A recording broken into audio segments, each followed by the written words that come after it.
Hallelujah. Bikula Bible mu Ruthi essula ey'okubiri. Ompe olunyiriri ndowooza olusooka twalumala. We covered the first verse. I think we went part of the second verse. Now let's go to the third verse. Yes. Yeah. Leeta olunyiriri olwokusatu. Ruthi essula yakubiri olunyiriri lwakusatu. Weebale Yesu, weebale Mukama.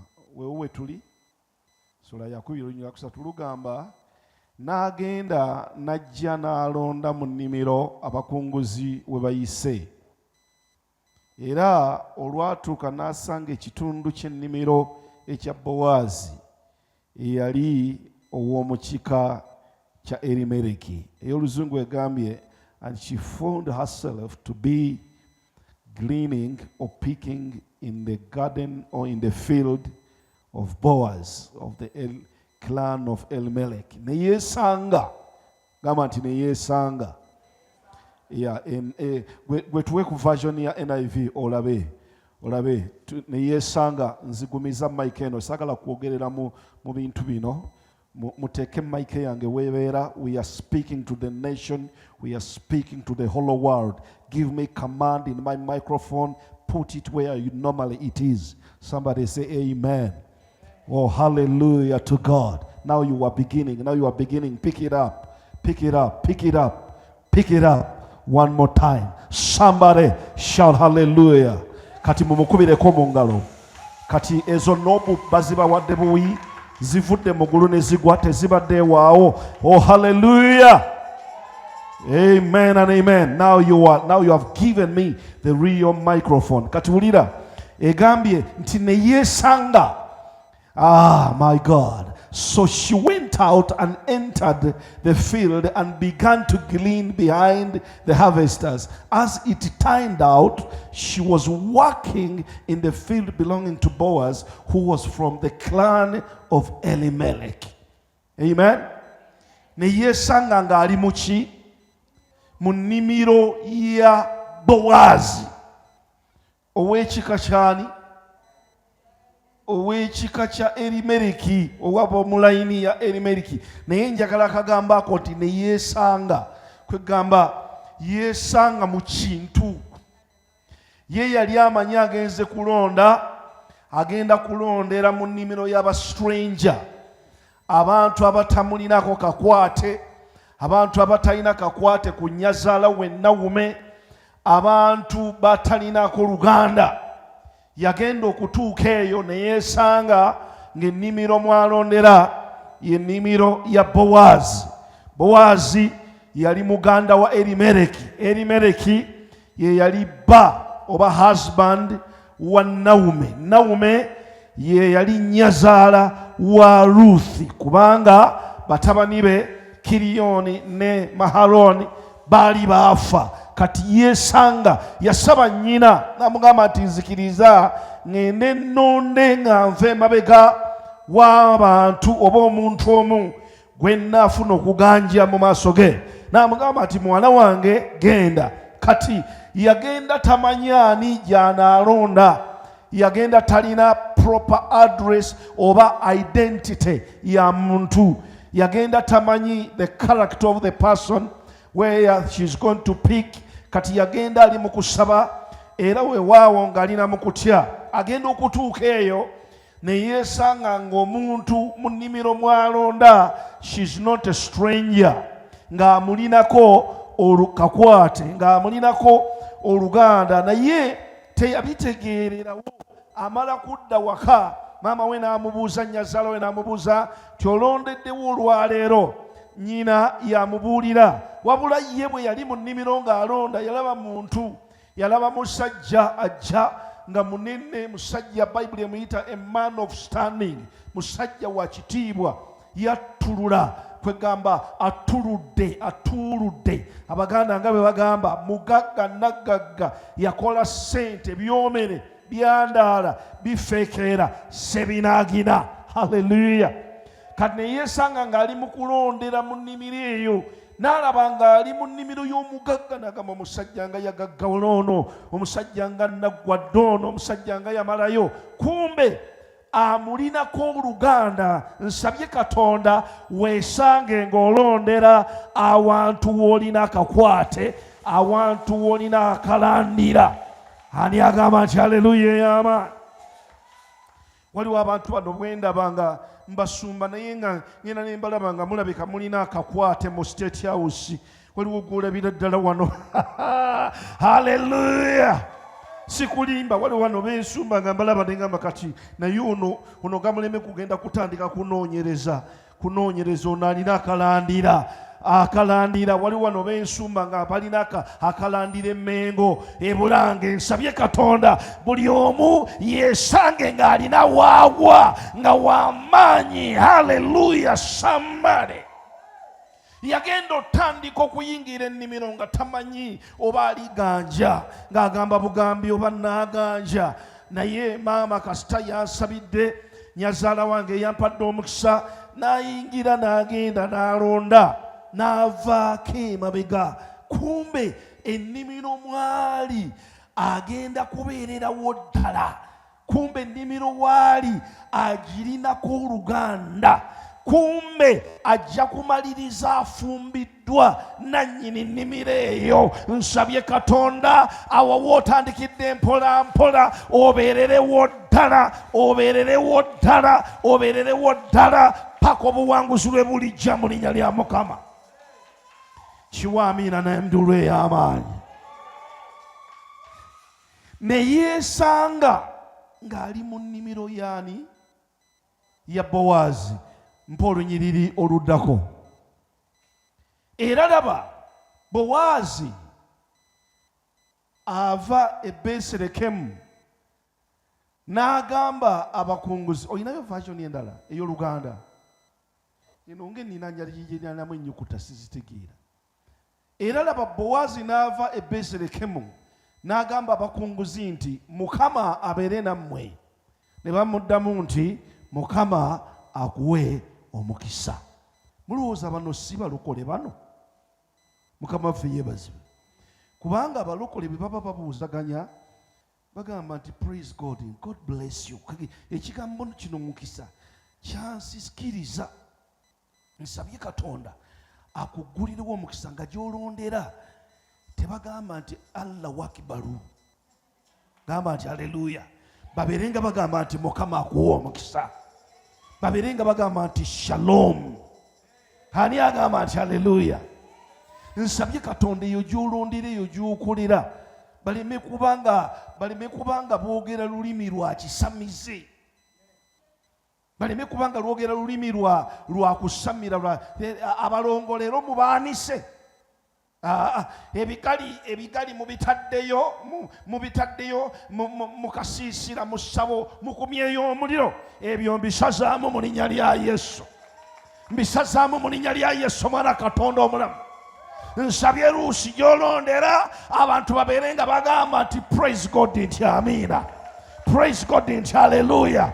Alokola, awonya. Ekizibu bwe kijja nga mukwatagana emikono nga musaba nga mumenya amaanyi ga Setaani nga mulangirira eggulu nga ligguka Katonda ng'akola eby'amaanyi. Bowaazi bwe yajja n'abagamba nti shalom, muli mutya? Bigenda bitya? Mukama abeere nammwe. Ne bamuddamu nti akuwa omukisa.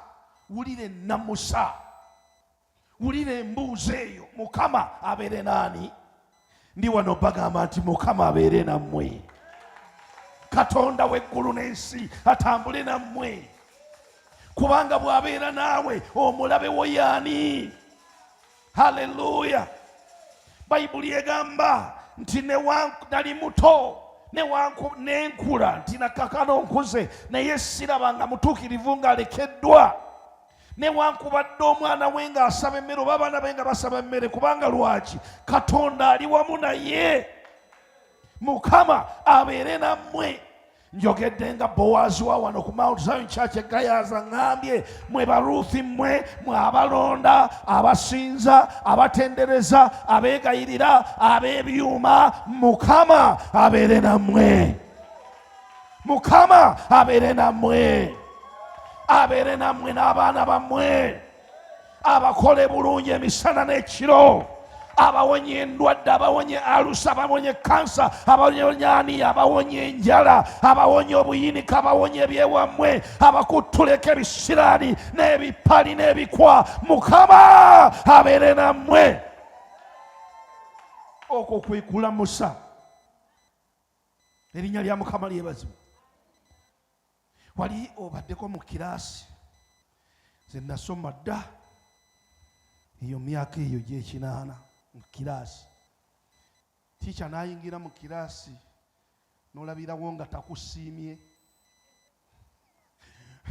n'omutima ne gukola gutya, ng'olina waakawe wa wiiki ewedde tewamumuwa. Haleluya. Kati bw'omulaba naye ne mwekenga ne mweraba, n'omanya nti lubaze, n'omanya nti ate luttuse, n'oyagala ofulumire mu ddinisa ogende.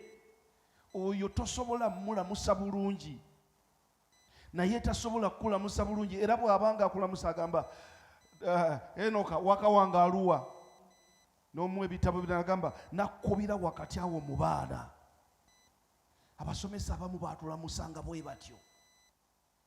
Haleluya. Sajja twalina abasajja bali be nabagambako bawawa ssatu, saazoogerera wano, Wabwire, Wanjala, Wamboga, ziwa ssatu.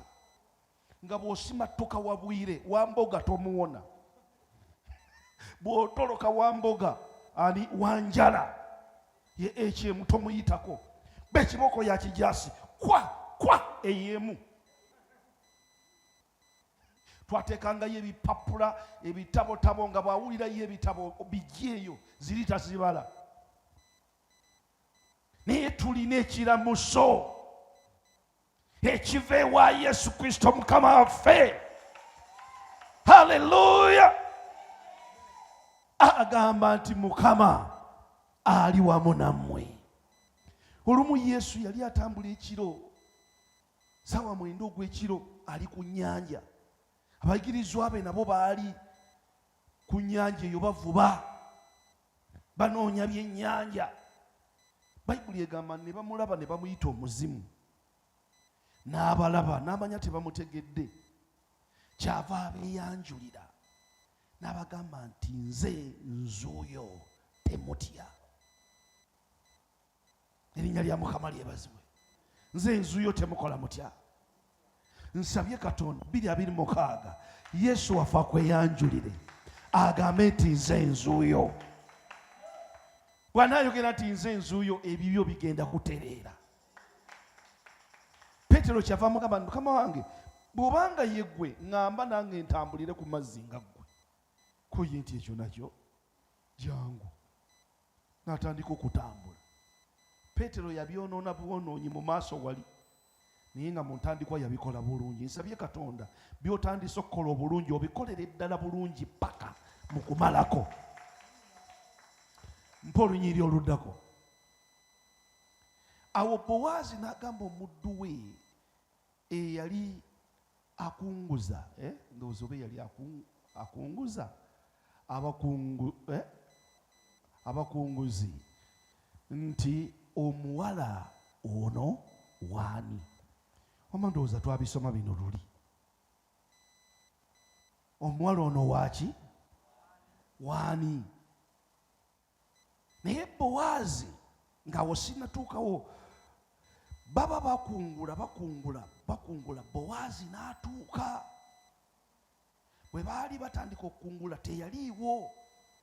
Yabiyingiramu wakati awo nga omulimu gutabye. Era bw'otunuulira Foreman, nze muyise Foreman, ono yayogera naye ku bikwata ku Ruth, bw'otunula zaamala na kuwera ssaawa 6 ne zisukka namu oba mu afternoon we yajjira okulaba abakunguzi be. Kati mbadde nfumiitiriza kubaka buno olwaleero n'enkibikkulirwa ti bassebo ne bannyabo, Bowaazi waffe agenda tukyekingako. Haleluya. Naye takyekinga ku beebase, akyekinga ku bakungula. N'olwekyo nyiikira mu layini yo, bw'anajja okutukeberako, bw'anajja okutukyekingako, akusange nga wooli mu layini yo, akusange mu birimba byo nga wooli. Abasinza nga weebali, abatendereza nga weebali, ba Asha nga weebali, haleluya, abasumba nga weebali, buli omu mu layini ye ng'akola atya, nga waali. Jjukira eno nnimiro ya Bowaazi, nabagamba luli nti ennimiro eno ya Yesu, bwe bulokozi. Agikyekingako okulaba biki bye tukolamu, tukungula tutya, tulima biki. Kati Bayibuli egamba nti n'alaba omuwala ono n'abuuza nti omuwala ono waani, avaawa? Kati wulira comment eba recommendation za Foreman. Omuntu eyali akunguza abakunguzi n'addamu n'ayogera nti ono ye muwala Omumowaabu eyakomawo ne Nawomi okuva mu nsi ye Mowaabu. Ono ye muwala omuki? Omumowaabu eyakomawo. Recommendation zitandise yakomawo ne nnyazaala we Nawomi. Omuwala ono yakedde mu nnimiro awo, naye akaseera kaabaddewo Foreman amutegedde, Foreman amumanyi, agamba yakomawo, takyali Mowaabu, yavaayo.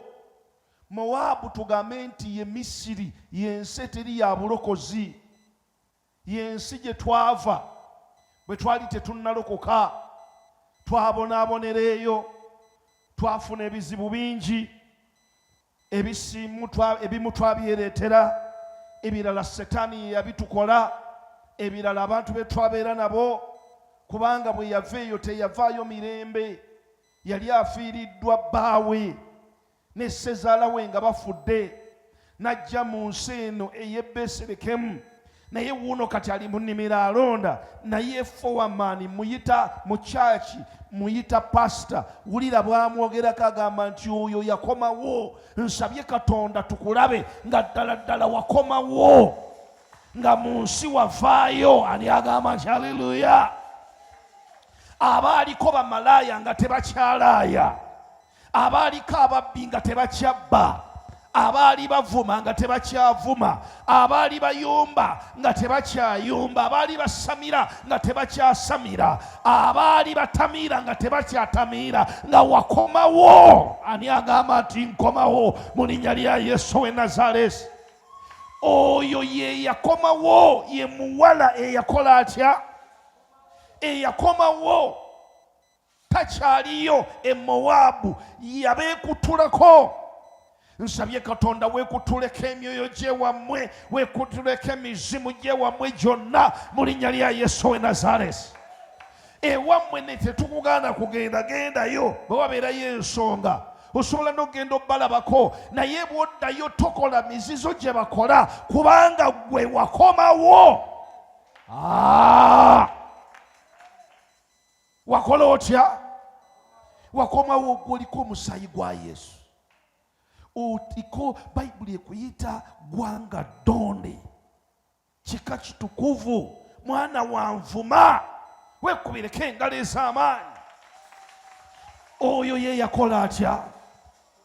Osanga omulokole nga akomawo omwaka gumu ogwokubiri n'addayo, omwaka gumu ogwokusatu n'addayo, era amaliriza ddiddeyo ddala. Guno omwaka 2026 komerawo ddala mu ssaala, komerawo ddala mu kanisa, komerawo ddala mu kusinza, komerawo ddala mu kisa, komerawo ddala mu buweereza, komawo mu kusinza, komawo mu kubuulira enjiri, komawo. Wulira Foreman bw'awa obujulizi, ono omuwala tamanyi na kumanya nti bamwogerako. Nsabye Katonda eyo gy'okolera bakamaabo oba babayita batya, immediate bosses, babayita ba supervisors, bakwogereko ng'omukazi, ng'omusajja ono bwe yayogera ku Ruth. ngambye nkibasabidde mu linnya lya Yesu bakwogereko bulungi. Ate naawe kati kankikukwase kankikusoomozeze nti gwe bw'oba oyogera ku bakama ku ba subordinates abantu abakuliwa oboogerako otya Shaloni, oboogerako otya Kereya, boosi wo bw'abuuza, dayirekita bw'abuuza nti owange ayinza n'obutaba subordinate akuli wansi ng'akubuuza ku HM ennaku zino akola atya, omwogerako otya? Ennaku zino ng'atuliisa kakanja. Tukoppe enjogera yaffe wamaani ono. Bw'oyogera obulungi ku muntu tekikukosa. Ani agamba nti haleluya? Bw'oyogera omulungi ku muntu tekitegeeza nti agenda kulyawo kifo kyo. Twogere bulungi ku bannaffe. Amiina. Waliwo wano eyayogera obubi ku Namusoke eri mami. Kakati mami n'aŋŋamba service bwe yaggwa yali oba main oba first, yali main. Nali ntudde awo nempita Namusoke ne mugamba wange lwaki okola bwoti? N'alabikira ddala ng'ali so innocent. Omuntu ali innocent omulaba. Ne mulaba nga she is very innocent. Ne ngamba nempulira bubi. Ne ngamba kati njagala eyabyogedde ajje. Yabyogedde agenda okujja ng'atamwatamwa nti ate gundi yabingambe kome naye mumuleete. Nayita abantu nga basatu mu sport awo. Haleluya. Kakati ogendo kizuula bambi nga yali innocent. Oli ne munenya ne mugamba lwaki oyogera bubi ku banno? Lwaki toyogera bulungi ku banno? Tuyiga okwogera obulungi ku bannaffe. Ani agamba nti amiina ey'amaanyi? Haleluya. Tubeere nga ffe wamaani ono tekirina kye kikujjako.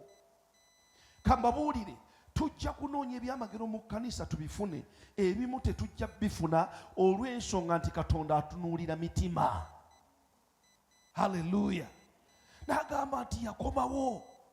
Ekirala obwedda ali wano lutuwe Debula lulwo atugambye nti mbeegayiridde nonde era nkuŋŋaanye abakunguzi we bayise mu binywa. Mukama waffe yeebazibwe. Yabasaba ti mbeegayiridde munzikirize nkuŋŋaanye nga nva emabega abakunguzi we bakoze batya? We bayise. Mumpeeko nange akafo noonyeeko wempita nti atugambye bwe yatuuka n'ayogera nabo bulungi. Wulira ripooti, wulira ebigambo bya Ruth ono foreman byakwotinga nti atugambye nti mumpeeko nange wennonda nga nva mabega wammwe nga mpita mu binywa bye mugenze nga mugira we muyise nga nze wenkungula. Ebigambo Bowaazi n'abiwulira. Tuyiga okwogera obulungi n'abantu be tusanze mu kintu. Haleluya. Wangi eyo gy'okolera oyinza okujja n'empapula zo nga zisinga ezaabwe bonna. You have to know how to communicate. Kubanga bayinza okukulemesa n'empapula zo. Amiina. Abantu abamu ekibalemesa si lwakuba tebaasoma. Abalala ekibalemesa si lwakuba tebali qualified. Abantu abamu ekibalemesa is poor relationship skills. How do you relate? How do you identify yourself? How do you conduct yourself? How do you introduce yourself? How do you make approach? Azze n'atusaba. N'agamba timunzikirize nkuŋŋaanye abakunguzi we bayise mu binywa byammwe. Allow me. Awo najja era asiibye wano obwenkya okutuusa kaakano. Wabula ng'ayingiddeko mu nnyumba katono, gamba nti katono, mukubire Lucy mu ngalo, temunkwatirwa bujja. Era asiibye ludda wa? Mwogere nnyo, asiibye wa? Asiibye wano. Nze ndi pastor ate ndi employer.